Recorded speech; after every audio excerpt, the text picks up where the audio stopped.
World bank की दिखते हैं जी, ये है जी, वो है जी। वो बोले वर्मा मुझे नहीं पता भाई क्या है क्या नहीं है, मैंने तो जनता जनार्दन से वायदा किया और जनता जनार्दन ने मुझे एब्सोल्यूट मेजोरिटी दी है, ताकत दी है। ताकत से कानून बनते हैं। मैं हरियाणा प्रदेश की विधानसभा में कल ये कानून बनाऊंगा, लागू करूंगा, सिग्नेचर करना तुम्हारा काम है। तो फिर कोई नुक्ताचीनियां समझाने लग गया तो उसको कहा कि अच्छा एक काम कर, ये फाइल तो छोड़ दे और बाहर एक BS ओझा नाम का अधिकारी और बैठा है, तू इस्तीफा लिख जा, उसको भेज दे, वो तेरी जगह कर देगा।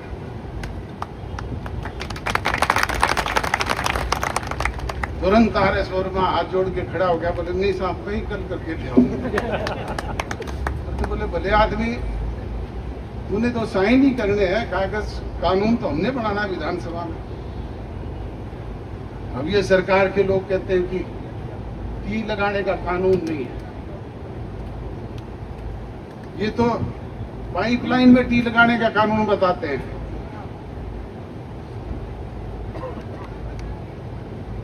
राजस्थान में एक बहुत बड़ी नहर जाती है हरि के पतन से, आजकल उसे इंदिरा गांधी कैनाल कहते हैं, पहले राजस्थान कैनाल कहते थे। उसमें हरि के पतन से लेकर के राजस्थान तक कोई पंचर नहीं है, कोई मोगा कोई माइनर उसमें से नहीं निकला हुआ। चौधरी ओम प्रकाश चौटाला जी चीफ मिनिस्टर थे, हमारे उस राजस्थान कैनाल की जड़ में बड़ी, नथोर, बचेर, बहुत सारे गांव हैं जो पानी पीने के लिए भी तरसते थे। पीने के लिए भी पानी, ना नीचे का पानी मीठा था और ना हरियाणा की भाखड़ा का पानी वहां तक पहुंचता था। राजस्थान में इरिगेशन मिनिस्टर थी कमला वर्मा। ओम प्रकाश चौटाला जी ने उसको फोन किया कि कमला, हमारे गांव के लोग इस इतनी बड़ी नहर की जड़ में प्यासे बैठे हैं, पीने का पानी उनके पास नहीं है भाई।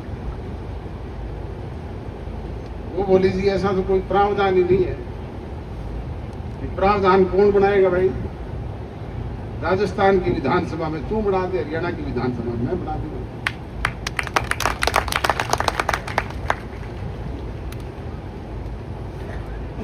बोले जी टेक्निकली, बोले टेक्निकली क्या दिक्कत आया करे भाई?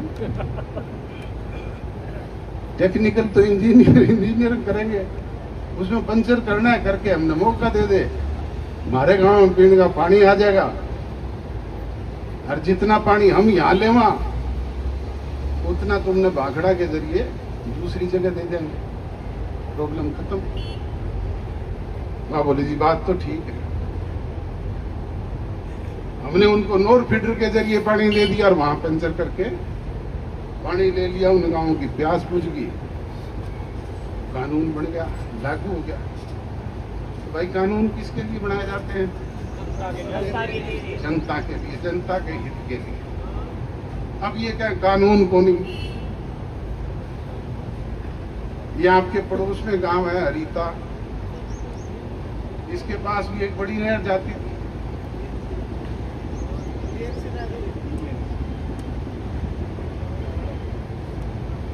चौधरी बंसीलाल ने कानून बना रखा था कि इस नहर में पंचर नहीं हो सकता, इसमें मोगा नहीं लग सकता। मैं भिवानी का सांसद बना, हरीता, शाड़वा, दूसरे आस पड़ोस के दूसरे गांव के लोग मेरे पास आए, वो बोले जी नहर की जड़ में बैठे हैं और कैसे बैठे हैं, हमने पानी को नहीं। मेरे वही चौधरी देवीलाल जी वाली बात, चौटाला साहब वाली बात ध्यान में आई। मैंने चीफ इंजीनियर को बुलाया, मेरे को भाई इसमें इन गांवों को मौका दे दो। वो बोले जी ये तो कानून हम दे नहीं सकते, वो कानून कौन बनावा है? बोले जी कानून तो आप बनाते हो। तुमको अगले विधानसभा के सेशन में हम कानून बना देंगे और तू इसमें पंचर करके दोनों जगह मौका दे दे भाई। दे दिए, पंचर हो गया, पानी लगने लग गया। गांव के लोग जिनमें बाजरा भी को नहीं आया करता वहां धान हुआ है, को नहीं हुआ है। कानून किसके लिए भाई? जनता के लिए।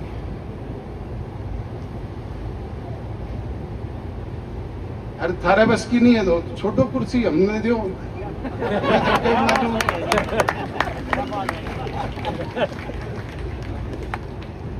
24 घंटे भी कौन लगे? ये छोड़ सीधी नहर मोड़ के ला दूंगा अचानक में।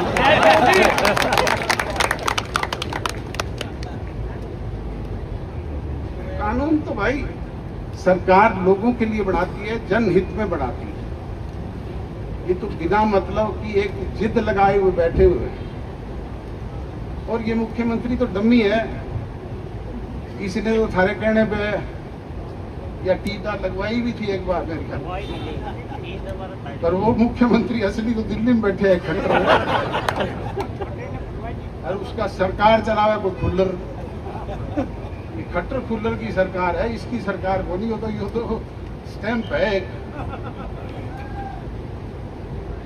मैं तो एक बार भाषणों में कहता हूं भाई अब बदलाव का समय है और बदलाव करने की जरूरत है।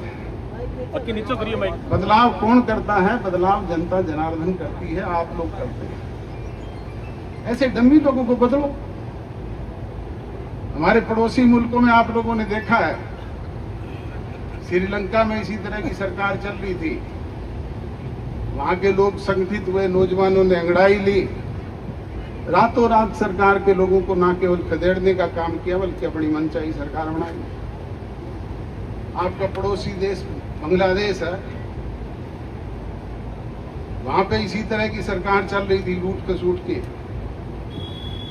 नौजवानों ने अंगड़ाई ली, लोग इकट्ठे हुए, रातों रात ना केवल उस सरकार को बदलने का काम किया बल्कि उनको देश छोड़ने में मजबूर करने का काम भी किया। आपका छोटा सा पड़ोसी देश है नेपाल, वहां पे भी इसी तरह के हालात बने। नौजवान संगठित हुआ, लोग उनके साथ लगे। आज 39 साल का प्रधानमंत्री वहां पे मुल्क पे राज कर रहा है, और ना केवल उन लोगों को देश छोड़ने में मजबूर किया बल्कि सड़कों पे दौड़ा दौड़ा करके पीटने का काम किया। मैं तो अनेक बार कहता हूं कि भाई ये जो बैठे हैं इनको सड़कों पे दौड़ा दौड़ा करके पीटना पड़ेगा, तब जा करके ये पेंडा छोड़ेंगे। और इसके लिए हमें संगठित होना पड़ेगा। तो आज जरूरत है संगठित होने की। आप लगातार संगठित होकर के ये संघर्ष कर रहे हैं। निश्चित तौर पे इस संघर्ष का परिणाम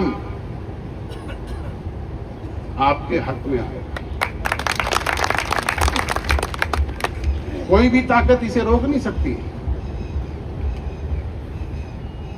ये तो डम्मी सरकार है। पता नहीं कैसी कैसी सरकारें घुटनों के बल पे चल करके आपके लोगों के बीच में आई।